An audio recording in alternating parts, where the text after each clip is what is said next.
Hello प्यारे दोस्तों, स्वागत है आप सभी का आपके इस चैनल पे। तो आज आप लोगों के लिए अगले चैप्टर यानी कि 6 चैप्टर का एक लेख और एक पत्र का सारांश लेके आई हूँ। और आपके एग्ज़ाम में सारांश जो होता है वो बहुत ही महत्वपूर्ण होता है, ठीक है।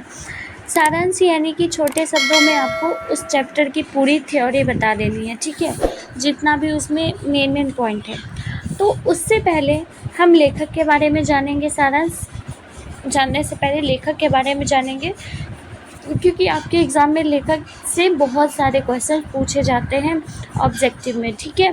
तो उसे भी हम लोग क्लियर करते चलेंगे, ठीक है। लेख और एक पत्र के लेखक कौन है? भगत सिंह है। भगत सिंह ने लिखा है। अभी हम लेखक के परिचय के बारे में जानते हैं। और भगत सिंह के बारे में कौन नहीं जानता है? उनका जन्म जो है वो 28 सितंबर 1960 को हुआ था और 23 मार्च 1931 को मृत्यु हो गई थी, निधन हो गया था। उनका निवास स्थान कहाँ था? वो पाकिस्तान से बिलोंग करते थे, ठीक है। और ये आपको इनका पूरा याद रखना पड़ेगा, एटलीस्ट नंबर ज़रूर याद रखिए, 105 नंबर, ठीक है। तो ये लायलपुर के पाकिस्तान में रहने वाले थे, ठीक है। इनका निवास स्थान वहीं का था। अब इनकी मम्मी का जो नाम है विद्यावती देवी नाम था और का नाम जो है वो सरदार किशन सिंह था, ठीक है। भगत सिंह आधुनिक भारतीय इतिहास की एक पवित्र स्मृति है। भगत सिंह जो है वो बच्चा भगत सिंह को जानता है कि भगत सिंह कौन है ना। तो भगत सिंह जो है वो आधुनिक भारतीय इतिहास की एक पवित्र स्मृति है, ठीक है। तो इस पाठ को लिखने वाले कौन है? एक लेख और एक पत्र को लिखने वाले हैं भगत सिंह। लेख यानी कि एक लेख लिखते हैं ना, और किसी को पत्र लिखा जाता है। तो इसमें भगत सिंह ने लेख किसको लिखा है और पत्र किसको लिखा है, ये भी इम्पोर्टेंट पॉइंट है। तो चलिए हम लोग सबसे पहले जानते हैं सारांश के बारे में, ठीक है। सारांश अब हम लोग देखते हैं। आपके प्रश्न में पूछा जाएगा एग्ज़ाम में कि एक लेख और एक पत्र का निबंध का सारांश लिखिए। सबसे पहला पॉइंट कि ये निबंध है, ठीक है। तो ये याद रखिएगा, निबंध है।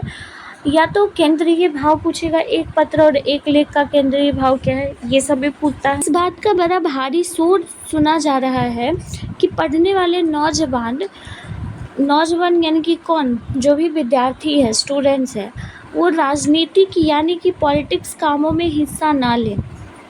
पंजाब सरकार की राय बिल्कुल ही न्यारी है। विद्यार्थियों से कॉलेज में दाखिला होने से पहले इस आशय की शर्त पर हस्ताक्षर करवाए जाते हैं कि वे पॉलिटिक्स कामों में भी हिस्सा नहीं लेंगे।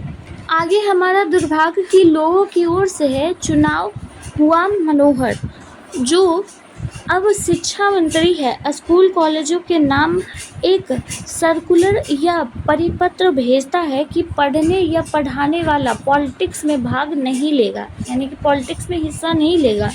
कुछ दिन हुए जब लाहौर में स्टूडेंट यूनियन या विद्यार्थी सभा की ओर से विद्यार्थी सप्ताह मनाया जा रहा था। वहाँ भी सर अब्दुल कादर और प्रोफेसर ईश्वर चंद्र नंदा ने इस बात पर जोर दिया कि विद्यार्थियों को पॉलिटिक्स में हिस्सा नहीं लेना चाहिए। देखिए, ये लिख रहे हैं कौन? ये भगत सिंह लिख रहे हैं, ठीक है। वो बता रहे हैं कि जो स्टूडेंट्स हैं, विद्यार्थी हैं, वो राजनीतिक या पॉलिटिक्स कामों में हिस्सा नहीं ले रहे हैं। भगत सिंह का मानना था कि जो भी विद्यार्थी हैं, जो भी स्टूडेंट्स हैं, वो भी पॉलिटिक्स में भाग लें, राजनीतिक में भाग लें। लेकिन जो पंजाब की सरकारें थी, वहाँ की जो सरकारें थी वो बहुत ही न्यारी थी। वो कहते हैं कि वहाँ की जो सरकारें थी वो पहले ही हस्ताक्षर करवा लेती थी, यानी सिग्नेचर करवा लेती थी कि कोई भी विद्यार्थी जो है वो पॉलिटिक्स कामों में भाग नहीं लेगा, ना ही वहाँ के टीचर भाग लेंगे।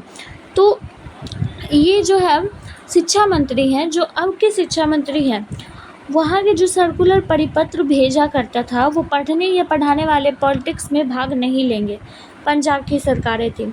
तो वहाँ के जो भगत सिंह का मानना था कि ऐसा ये गलत है, स्टूडेंट्स को पॉलिटिक्स में भाग लेना चाहिए, ठीक है। तो आगे देखते हैं क्या कहते हैं। वहाँ के जो प्रोफेसर थे, प्रोफेसर ईश्वर चंद्र नंदा और अब्दुल कादर जो थे, सर अब्दुल कादर, ये दोनों इस बात पर जोर दिया कि विद्यार्थी जो है वो पॉलिटिक्स में हिस्सा नहीं लेंगे। जो भी ये प्रोफेसर थे, वहाँ के प्रोफेसर, वो बोले कि हिस्सा नहीं लेंगे पॉलिटिक्स में स्टूडेंट। ये क्या कहते हैं, सभी मानते हैं कि हिंदुस्तान को इस समय ऐसे देशभक्तों की ज़रूरत है जो तन मन धन से देश पर अर्पित कर दे और पागलों की तरह सारी उम्र देश की आज़ादी के लिए न्यौछावर कर दे। लेकिन क्या बूढ़ों में ऐसी आदमी मिल सकेंगे? क्या परिवार और दुनियादारी के झंझटों में फंसे लोग जो होते हैं वो सयाने लोग होते हैं? ऐसे लोग जो होते हैं वो निकल सकेंगे बाहर लड़ाई के लिए? या तो वही नौजवान निकल सकते हैं जो किन्हीं जंजालों में फंसे हुए नहीं हैं। जंजालों में पड़ने से पहले विद्यार्थी या नौजवान तभी सोच सकते हैं यदि उन्हें कुछ व्यावहारिक ज्ञान भी हासिल किया हो, सिर्फ गणित और ज्योग्राफी का ही नहीं बल्कि परीक्षा के पर्चों के लिए घंटों ना लगाया हो। मतलब कि देखिए, ये कह रहे हैं कि हिंदुस्तान को उस वक्त की बात है जब ये लेख और पत्र लिखा जा रहा था, तो उस वक्त की बात है जब कह रहे हैं कि उस वक्त जो है वो स्टूडेंट्स की ज़रूरत थी। मतलब कि हमारे इंडिया में देश की आज़ादी के लिए ऐसे लोगों की ज़रूरत थी जो किसी भी दूसरे कार्यों में फंसे हुए नहीं हो। जैसे कि अगर हम किसी परिवार की बात लें तो वो परिवार जो है वो बहुत सारी दुनियादारी के झंझट में फंसे हुए रहते हैं। हमारे पेरेंट्स ही हैं, तो बहुत तरह की चीज़ें होती है उनके दिमाग पे।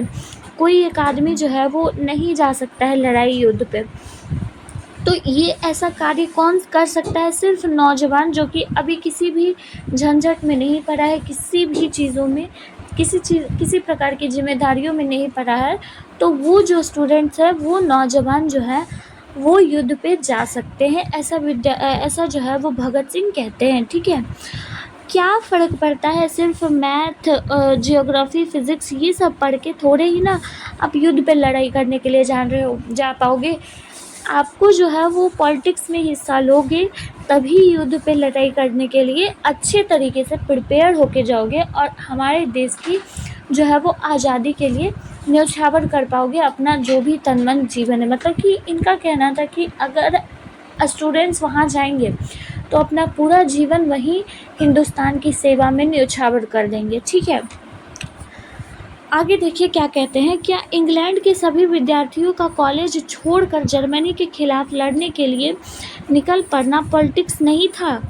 तब हमारे उपदेशक कहाँ थे जो उनसे कहते जाओ जाकर शिक्षा हासिल करो? आज नेशनल कॉलेज अहमदाबाद के जो लड़के सत्याग्रह में बारदोली बालों की सहायता कर रहे हैं, क्या वे भी मूर्ख रह जाएंगे? सभी देशों की आज़ाद करवाने वाले वहाँ के विद्यार्थी और नौजवान ही हुआ करते थे।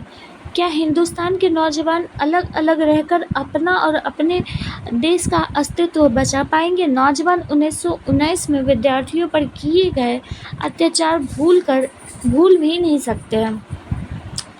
वे यह भी समझते हैं कि उन्होंने एक भारी क्रांति की ज़रूरत है, उन्हें एक भारी क्रांति की ज़रूरत है। वो ज़रूर पढ़े, साथ ही पॉलिटिक्स का भी ज्ञान हासिल करे और जब ज़रूरत हो तो मैदान में कूद पड़े और अपना जीवन इसी काम में लगा दे, अपने प्राणों का इसी में उपसर्ग कर दे, अपने प्राणों को इसी में छोड़ दे, वरना बचने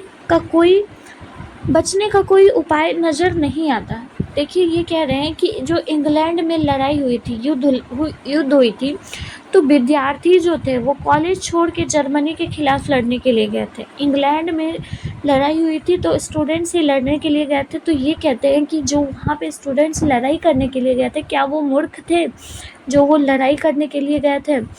अब ये स्टूडेंट्स लड़ाई करने के लिए गए थे तो उस वक्त हमारे उपदेशक कहाँ थे जो उपदेश देने वाले थे कि ये सब चीज़ों में लड़ाई आप लोग नहीं कीजिए? तो 1919 में जो भी एक क्रांति हुई थी, विद्यार्थियों पर अत्याचार किया गया था, तो उसके खिलाफ ये चाहते थे कि एक लड़ाई हो, युद्ध हो, और बहुत ही क्रांतिकारी की ज़रूरत है अभी। वो कहते हैं कि स्टूडेंट्स पढ़ें, वो ज़रूर पढ़ें, लेकिन साथ ही साथ वो पॉलिटिक्स में भी हिस्सा लें, पॉलिटिक्स में भी भाग लें।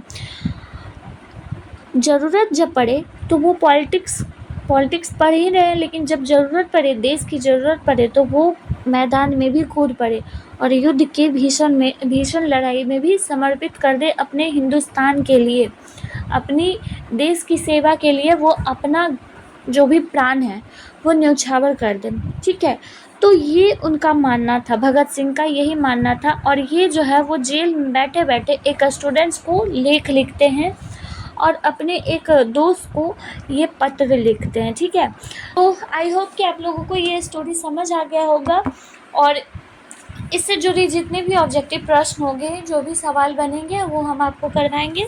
तो आप लोग अपना पढ़ाई करते रहिए और बाकी सारी चीज़ों को नोट डाउन ज़रूर कर लीजिएगा कॉपी में, इन सब चीज़ों को नोट डाउन अवश्य कर लीजिएगा। ठीक है, मिलते हैं फिर नेक्स्ट इंपॉर्टेंट वीडियो के साथ, तब तक के लिए धन्यवाद।